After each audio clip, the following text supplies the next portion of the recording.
Samantala, katropa, may babaeng vlogger nagreklamo matapos umano'y bastusin ng pulis na sumita sa kanya sa pag-vape sa Davao City.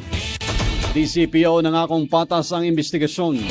Katropa natin sa balita, Marvin Ibano, XFM Davao.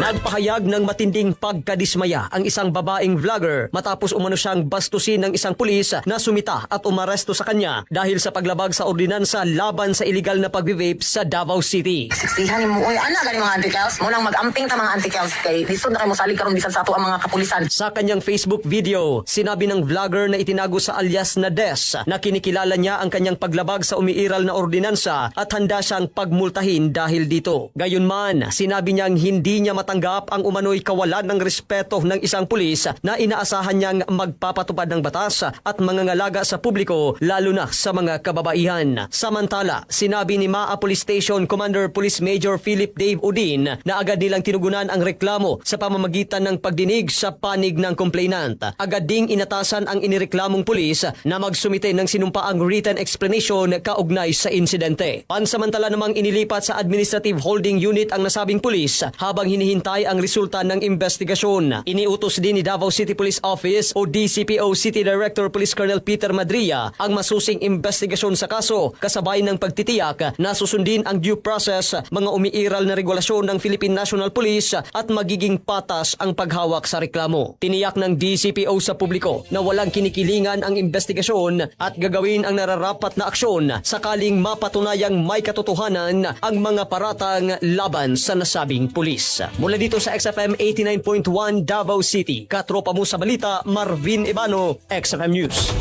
Cellphone Plus Gold, mapalit sa mga butika sa inyong lugar.